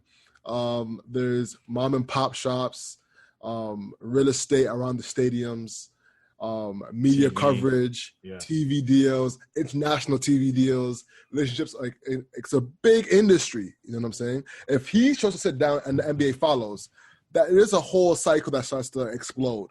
A whole lot of pressure. It's a big wave that starts to happen if he starts to sit down. You know? So if that was to happen, that would cause an immediate amount of pressure. The president would have to respond. Everything would have to actually get a response. What you're saying does have truth to it. You know, people will respect representation in successful manners. People respect money, right? Money or power or violence. You know, but when it comes to properly protesting, money's what moves. The Washington football team, that's what it's called, right? Washington football team now, yeah. I'm not good at sports when it comes to football. Football's not my shit. You know what I'm saying? But they didn't move their at all till Nike started pulling their jerseys. Correct me if I'm wrong. And FedEx. They didn't, and FedEx. Exactly. So money's what moves. It's not the actual statement that moves. You know what I'm saying? We know about China, but no one's doing anything about China right now because it's not affecting US dollars. You know what I'm saying? So until money's actually being affected, Michael Jordan was great, but he didn't do anything in terms of actual change because there was no money being moved. You know what I'm saying? Representation is great, but until the money's affected, nothing moves. Yeah. So that's my opinion on that. You know, and finding ways to financially protest. You know, when you look at a company that's being racist, you can just picking them saying, "Hey, you're being rude, you're being mean to us," doesn't really change their money. But if you go to the advertisers, to their actual manufacturers, and say, "Hey, we're gonna put pressure on you now to cut off that company," then that company's gonna start making some moves because then their actual pockets are gonna be affected. Money talks at the end of the day, man. You know, money's what matters. Imagine if all these owners, like, you know what would be great, man? You know how Kyrie were saying we should go start our own league? I was so with that, you know, because they are the elite. They're the talent. Imagine if KD, LeBron, all the elite players went and started their own league, right? Things would like legit change so quick. They'll change so fast for the better of helping the Black community, you know? And the one thing also, Edgar, I want to touch on after is, you know, ownership in the community, right? Like having more Black entrepreneurship. Imagine if all NBA players had an ownership in their own teams, like Kyrie, LeBron, KD, Steph, start their own league. That would be amazing, you know? It's like, and we are the product. We are like the ones who make the team money. They're paying $200 million. Imagine how much the owners are making at the end of the day. So this will like bring back the dollars back in the community and inspire other people towards ownership and not just being the ones who are the producers, but we're the owners. Definitely. Did you have a question there? No, I just wanted to get a comment. I'm conversing, man. Yeah, you know? I just wanted some commentary on your end. Like, what did you think on that? Like, if the NBA players went and started their own league? Yeah, ownership and entrepreneurship is definitely something that I believe in for sure, whether that's on the athletic side in terms of starting leagues or in terms of individuals going out and starting their own ventures. So I think that's definitely something that is positive. I think again with the comments on the league, I think the NBA in particular, as opposed to some other organizations, has been one of the better ones. So let's take like the example of Donald Sterling back in the day, who was actually removed from the league because of his comments around race. So I would say that there have actually been some positive steps there, maybe not pulling all of the dollars as you had mentioned. That may have been a more abrupt statement than just listing Black Lives Matter, let's say on the Toronto basketball bus or on the jerseys and things like that. But the NBA removing one of their owners, who's one of the most powerful people in the world because of issues around race, is making a statement towards all the other leagues at the end of the day. And so I think there's just ways to manage it. And there's definitely many different options. And some of them can be good options, but there's always different ways that you can come to the same outcome, depending on, again, the preferences of the individuals involved. So getting into like the entrepreneur side of the Black community, why do you think there's like a lack of representation in tech for Black entrepreneurs? Yeah, so that is that's an in-depth question for sure. Yeah. But at the end of the day, like representation is a systemic issue. So many people wonder around like why is the product the way that it is? It's because of the way that the system is. So tech is typically a field where it takes, let's say, high-end university level education in specific fields to get to. So then how many of those individuals were in the universities to begin with? Then take it back to the high schools. How many people have the resources necessary to get there? And how many are actually being directed to those career paths in the first place? Because many of them are being directed towards other things that wouldn't necessarily lead to the same impact. So essentially what we were saying for some of the Black tech founders specifically is the hurdles that a Black founder in tech would have to go through to get to the same place as an equivalent Caucasian founder, let's say. They have to get through so much more and develop so much more grit and resilience that naturally you just end up with less at the end of the day. And then that goes back towards investment at the same time. So investment and entrepreneurship as a whole is highly dependent on network. And so let's take Silicon Valley. The reason why Silicon Valley has had so many issues around diversity is because, let's say we take that prototypical Stanford founder who goes off and starts their own company. Well, when they look to hire, who are they going to hire? Their same circle of friends, which probably look like them. Let's say it becomes successful. Well, they're probably going to garner investment from the same circle that look like them. And then when they invest at the end, let's say the IPO, they actually become successful. Who are they going to invest back into? Well, it's their same network. And that just keeps rolling over and over again until you get to a point where they're disproportionately less than that same type of individual. So back to the idea of ownership, the way to get around that is by having individuals, like Black individuals who become successful, investing back in the next generation. And your point on money talks, at the end of the day, if you can put capital into early stage ventures led by tech founders, those will eventually scale, and then they'll put their money back into the next generation, and it'll just keep moving forward from there. Yeah, I couldn't agree more. Also, I think, like the marketing for being Black in tech isn't the strongest, like there wasn't, for me personally, I feel free for y'all to speak. In high school, there wasn't really like a tech entrepreneur that I was like, him? I couldn't wait to be him, like there's not that representation that we see, and our thought, what we see become our thoughts, and our thoughts become things, so I think representation in media makes a big difference as well. And who we see as pathways to provide for our families is a big gap in when it comes to getting those group of maybe 100 Black kids.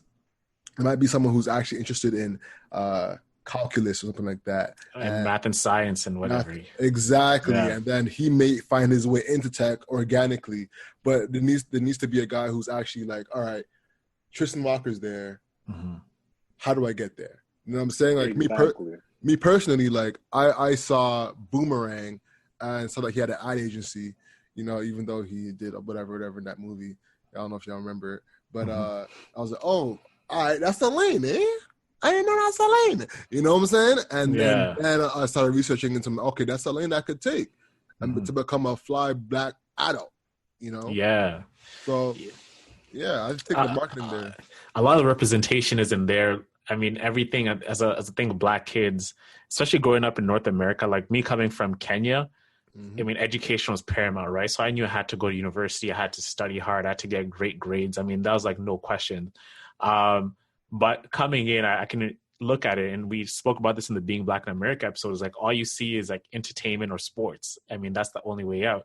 And Edgar, one of the things you said is systematic racism and oppression is one thing we also spoke about with the housing, Jim Crow, and not getting the best education and opportunity. So you don't have access to the math and science that can get you to Stanford, or the exposure to computer science that can get you to build that app idea that you have. You're getting the worst. You're getting the crumbs while they're eating the good food, and you're getting like the crumbs, right? And legit, I mean, you know, figuratively speaking, that's actually what happened. Like you eat the worst food, you have the worst surrounding areas, and this is what happens. I mean, for me, I kind of came into the tech space just by solving an itch to my own problem with the sneaker deck idea. I was at Ryerson, did the business program, but in high school, no one said take coding classes or do computer science. I mean, I had to go and teach myself these things like through code school and sign up for those classes just so I can understand how to do these things. But it needs to be part of our culture. It needs to be part of like, hey, when we have our kids, you know, our sons and daughters, like, hey, take a math route, take a science route. You can do this. Don't just think about sports or as a gateway to, and it comes from like your environment too. But once you, as a parent, once you know that, it's easy to influence your kids towards dreaming bigger things than just, you know, what they see as the predominantly Black industries, which are dominated by Black people, which is entertainment and sports. We need more of those people taking control and building the future technology and platforms. Yep, exposure is key for sure. Like you need to be able to see someone that's doing something in a position that you can aspire to be, especially early on. And that's why people like Tristan Walker, like Michael Siebel are so important, because they prove that you actually can do it for that young Black person with an idea and they don't really know what path to take. They can look to a person like that and figure it out. And the other thing is really, as you said, being present in the community on a grassroots level.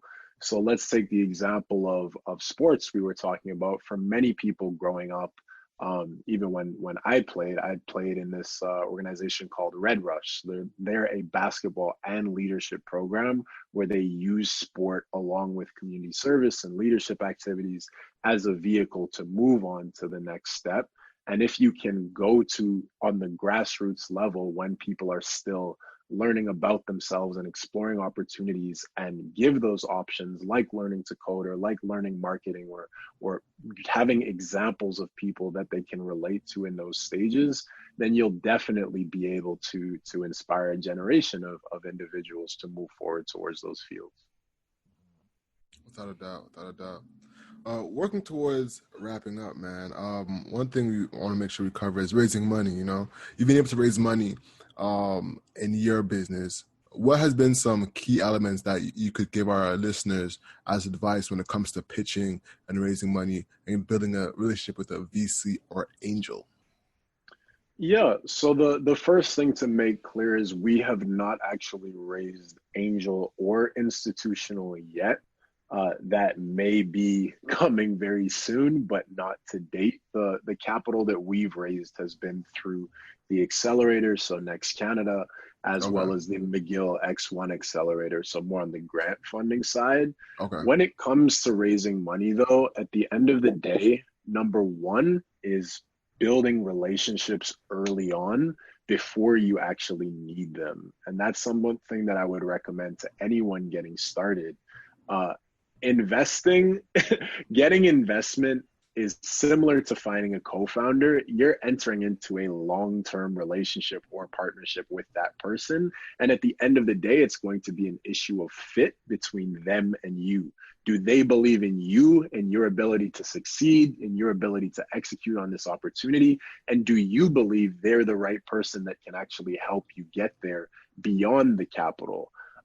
So that's the first thing. And then also storytelling. So learning how to tell the story of you and your company when it comes to the problem that you're solving, when it comes to how your solution is unique, when it comes to the timing. Why has this not been done before? What makes it different this time for all the other companies that have tried your idea already? Why is this different now? Is the market actually big enough? Because when it comes to VCs, as we mentioned, they're looking to have one company having 100x return that covers for the rest of the portfolio. So you have to be sure that you're actually building a business that is built to attract capital, or maybe it's just built to bootstrap. And then at the end of the day, your team, because they're not just betting on you, but what team have you been able to put together? Who is that core co-founding team that regardless of if the product changes or the market changes as it grows, you have a team that can adapt to that and actually execute on it. I couldn't agree more. How do you, man, I always find it challenging when people say, "Let's build relationships." Let's build a relationship. You know? just go make a relationship with a VC, you know, like, and you know, the thing is one of the first things it's, this is an example you see a lot, Edgar, right? Is let me pick your brain on something, you know, let's go for coffee. You know, I'm sure all these guys are getting a lot of coffee requests, and I'm sure they have their own coffee machine. They're like, I'm stuffed with coffee, right? What are some ways that, you know, as Alex said, that I know you already asked a question, but I just wanted to add a commentary in there. Like, how do you do it? Yeah, so what you said is very true, especially VCs are always getting requests for coffees or for meetings or quick phone calls. At the end of the day, building relationships comes down to value. So what value are you giving them? Not what value can they provide to you. So let's say the coffee example, if you're asking to pick their brain, you're asking them to tell you about something that they know. You're asking for value from them. But what can you give? And many people think that because you're not at the same stage as them, you can't offer value. But I'll give you an example of something I did early on in my career. So when I was still at McGill, I was the co-president of the McGill Entrepreneurs Society. And what I would do is reach out to McGill alumni entrepreneurs and invite them to speak to the students. And it's actually a great opportunity because many of these people had graduated and had wanted to come back and give, but just no one had reached out to them. So I was able to offer value to those people, to have them come in, to have them speak. And some of those people have been instrumental for me in terms of introductions or future conversations later on. So that's one example. During Next, so Next is really interesting because they put you in front of some incredible VCs, angels, etc. They come in all the time as guest speakers to the classes. And the way to stand out there is, again, they're in front of thousands of entrepreneurs. The way that you impress them or show value is by actually doing your homework. So will you show up at an event that you're there speaking at and ask a very targeted question that only someone that had actually read through all of their LinkedIn and all of their blog posts and everything that's available online about them could ask? That shows that you're serious, and that shows that you value their time. And that question alone is enough to follow up on, connect with them on LinkedIn, and then book that future call. And so those are the first two things. And then the last thing is, if you're an early stage entrepreneur and you want to raise capital down the line, creating a monthly update email that goes out every single month where you can actually show your progress over time to all of the individuals that you've been speaking to. And that's how you can actually prove that you've been listening to their advice, that you've been applying it, and that you're using it to continue moving. When you finally ask for something, when you finally ask for an opportunity or an investment opportunity, these are people that now know you for months or sometimes even years based on that exchange of value. Got you. That was some big gems there. You know, the monthly update was great. And then reaching out with specific details from doing research on them. So do you know that so they know that you are serious. Big gems, big gems. Audience, I hope you're listening there. Write that shit down. Yeah, man. Even I think Al, even with what we're doing, you know, for example, having this podcast with Edgar, right? We didn't know you. I didn't know you. I mean, I read about you. You had an interesting story. I know my friends know you, and you're the DMZ at the BIF program. And I was like, you know what, let's have him in the podcast. And like, just like this, us featuring you giving value to our audience, we're, you know, creating content and you're in it. That's a mutual exchange. And it's just like a future relationship that's built from something that there was great synergy to begin with. Yep, that's exactly it. And when you reached out to me, you referenced for publications that had been released. So it showed you'd actually taken the time to go through that. Whereas many people, they don't do that. They'll just say, hey, would love to have you on my podcast. And you know that you've sent that same message to 100 other people of the same type. But if you actually put the time in and spend time doing the research and crafting a message that someone will relate to, they'll appreciate that. And it definitely stands out from the crowd. Thanks, man. Appreciate that. Respects. Respect. All right, man. So working towards wrapping up, man. Where can people find you? Yeah, so people can learn more about FitDrive on our website. So that's just myfitdrive.com. We're also on the App Store at FitDrive. Instagram is at myfitdrive. If you're interested in learning more about me, my personal Instagram is I am Edgar Brown. Most of that right now still has to do with the company, but later on I plan on sharing a little bit more about the entrepreneurial journey and things are going on as well. So that's where you can reach us. All right. Well, that wraps up the podcast. Remember, your hustle is what you can control. So control your grind and control your life. Peace.